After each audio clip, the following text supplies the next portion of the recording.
प्रकाश पाइबापी जाऊँगी मैट्रिक परीक्षा रेजल्ट। हाँ दर्शक बंधु आपण मैंने जानी यूट्यूब रे बहुत सारा वीडियो देखुए जहाँकि जून मास शेष सुधा दशम श्रेणी रेजल्ट जहाँकि प्रकाश पाइबापी जाऊँगी हेले कौ तारीख रे प्रकाश पाइब आपण मानक कहीं कही नथिबे।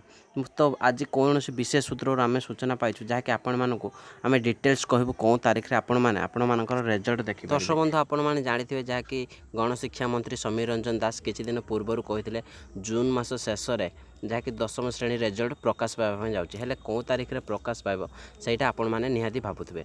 तो आमको किसी विशेष सूत्र सूचना मिली जहाँकि जून मास 27 तारीख रे आपण माने आपण मानकर दशम श्रेणी रेजल्ट जहाँकि देखिपारे आ कौ वेबसाइट देखिपारे जहाँकि bscodisha.nic.in वेबसाइट रे बा आउ गोटे वेबसाइट अच्छी इंडिया रेजल्ट डट ही दुईटी वेबसाइट रे जहाँकि आपण मानकर दशम श्रेणी रेजल्ट देखिपारे।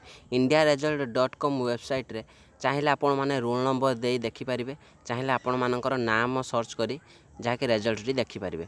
तो दर्शक बंधु यही किसी लाटेस्ट अपडेट जहाँकि आशा करछि आपण मानक वीडियोटी भल लगी जहाँकि यही इनफॉरमेशन आप यूट्यूब सारा कोठी भी सर्च कले पाइबेनी। तो जदि वीडियोटी आपण मानक भल लगी इनफॉर्मेटिव वीडियो होइतिबो ताले आम चैनल को सब्सक्राइब करने सहित पाखर आसी घंटी चिन्हटी दबाई रखिथे कहीं एमती लाटेस्ट अपडेट मुझे किसी भी अपलोड कले आपण मैंने सर्वप्रथम देखिपारे। रही दर्शक बंधु देखा परवर्ती वीडियो रे।